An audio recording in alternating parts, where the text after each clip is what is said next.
211027 dari Prodi Ilmu Kesehatan Masyarakat, Fakultas Kesehatan Masyarakat Universitas Andalas. Pada video kali ini, saya akan melakukan sosialisasi kepada salah satu anggota keluarga saya mengenai dislokasi sendi. Baik, di sini saya sudah bersama Ica, dan kali ini kami akan melakukan pembahasan mengenai dislokasi sendi. Baik, materi pertama yang akan kita bahas yaitu mengenai proses tubuh normal dan tidak normal. Nah, seperti yang bisa Ica lihat pada gambar bahwa ada dua gambar di sini ya. Ada kondisi normal dan kondisi tidak normal. Lalu, bagaimana kondisi normal itu? Nah, saat tubuh berproses secara normal, keadaan kedua ujung tulang pada persendian diartrosis dihubungkan oleh jaringan ikat longgar sehingga tulang-tulang dalam persendian tersebut dapat bergerak dengan leluasa. Antara jaringan ikat dan tulang-tulang yang membentuk persendian terdapat ruang yang berisi cairan sinovial, itulah yang berfungsi sebagai pelumas. Lalu yang kedua, bagaimanakah kondisi tidak normal itu? Nah, salah satu proses tidak normal dari pergerakan sendi adalah dislokasi sendi, seperti materi kita pada saat ini.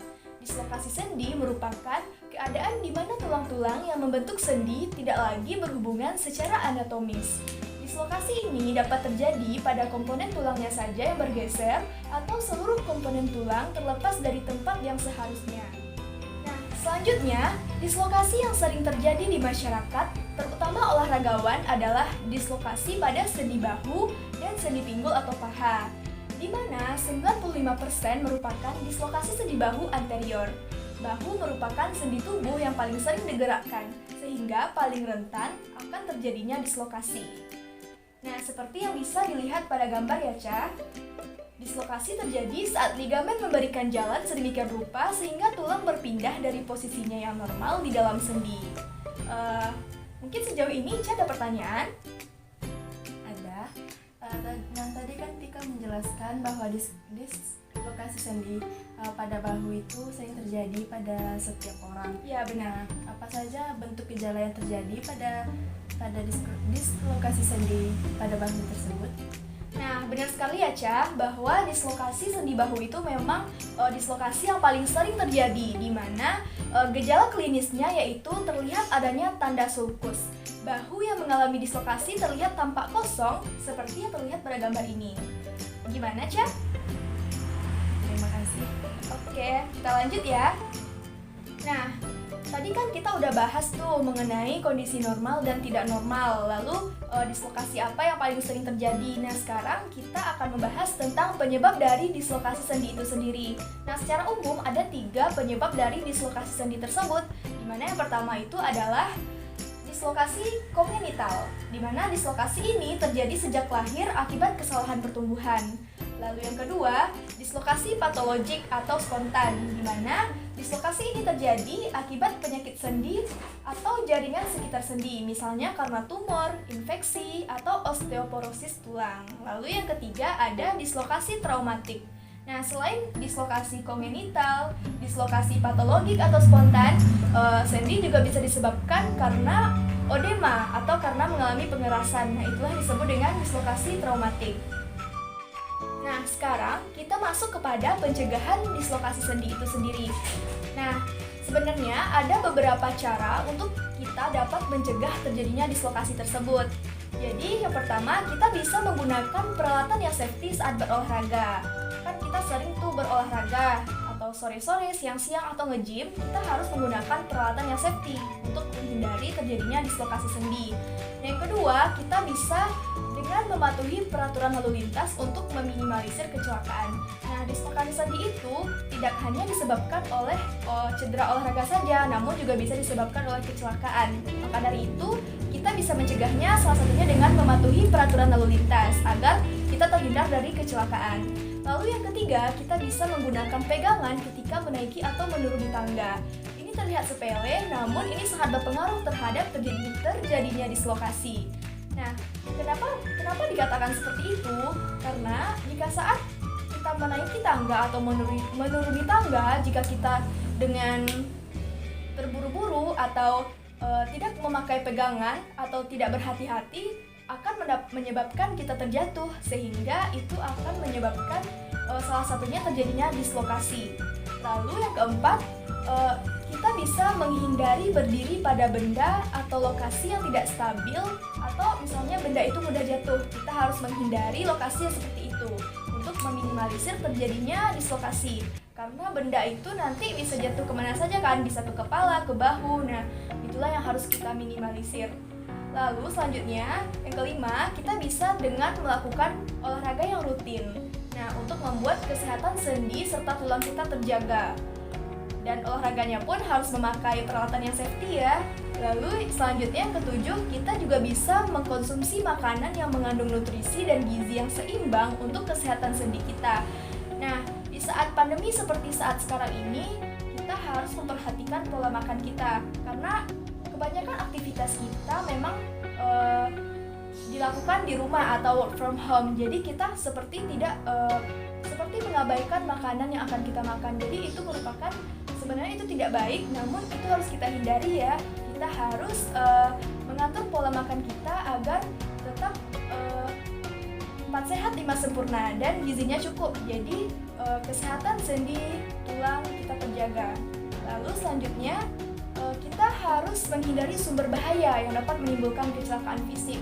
Seperti yang tadi ya, kita harus menghindari berdiri di tempat yang bendanya mudah jatuh, atau kita menghindari tempat-tempat yang sekiranya akan membahayakan kondisi tubuh kita.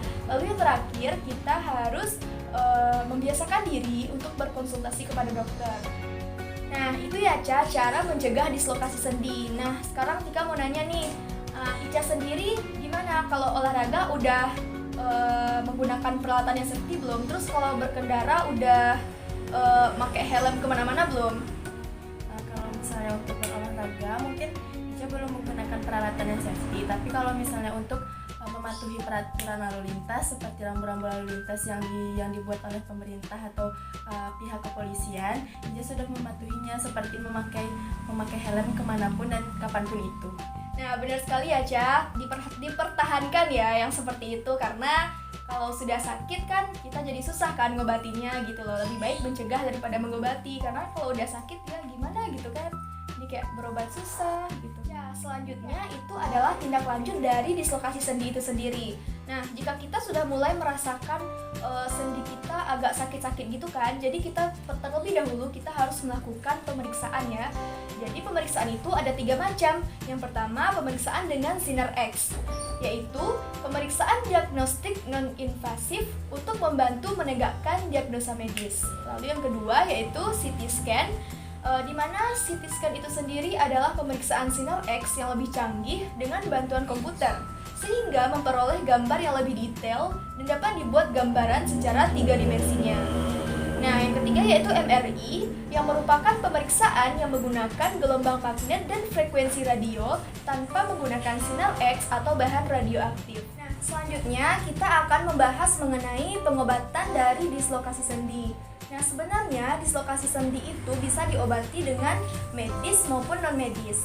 Jadi yang pertama kita bahas medis dulu ya. Pengobatan dislokasi sendi secara medis itu bisa dengan yang pertama itu farmakologi atau pemberian obat-obatan. Nah, yang kedua bisa dengan melakukan operasi ortopedi, yaitu spesialisasi medis yang mengkhususkan pada pengendalian medis dan bedah para pasien yang memiliki kondisi-kondisi artritis yang mempengaruhi persendian utama, pinggul, lutut dan bahu melalui bedah invasif minimal dan bedah penggantian sendi. Nah, selanjutnya jenis-jenis pembedahan ortopedi dan indikasinya ada beberapa yang lazim digunakan. Yang pertama yaitu reduksi terbuka, di mana melakukan reduksi dan membuat kesejajaran tulang yang patah setelah terlebih dahulu dilakukan diseksi dan pemajanan tulang yang patah tersebut. Lalu yang kedua ada fiksasi interna, di mana fiksasi interna ini adalah stabilisasi tulang patah yang telah direduksi dengan skrup, plat, paku, dan pin logam.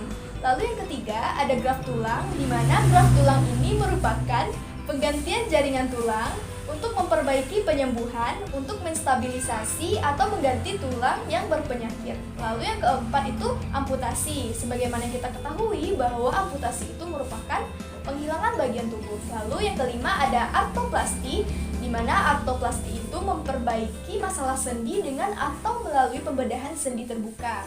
Lalu ada menisektomi, di mana menisektomi itu merupakan eksisi fibrokartilago sendi yang telah rusak. Lalu juga bisa penggantian sendi, yaitu penggantian permukaan sendi dengan bahan logam atau sintesis. Lalu yang terakhir ada penggantian sendi total, di mana penggantian sendi total ini berbeda dengan penggantian sendi.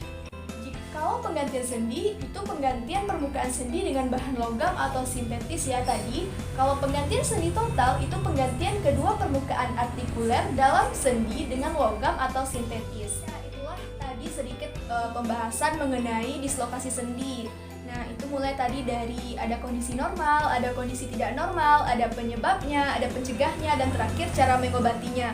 Nah, Ika harap setelah Ica mengetahui tentang dislokasi sendi ini, kita khususnya bisa lebih berhati-hati nih dalam melakukan aktivitas fisik, terutama seperti olahraga atau berkendara, karena hal itu dapat memicu terjadinya penyakit khususnya dislokasi sendi itu sendiri. Nah, baik, mungkin dari penjabaran Tika tadi ada yang tidak Ica mengerti atau Ica mungkin sudah memahami mungkin. Nah, baik. Nah, itulah sedikit pembahasan mengenai dislokasi sendi yang telah saya sosialisasikan bersama salah satu anggota keluarga saya. Nah, diharapkan setelah ini kita bisa dengan lebih baik menjaga sendi kita agar kesehatan sendi kita tetap terjaga dengan cara rutin berolahraga, menjaga gizi kita agar tetap seimbang, dan mematuhi peraturan lalu lintas agar terhindar dari kecelakaan. Sekian dari saya. Assalamualaikum warahmatullahi wabarakatuh. Dadah!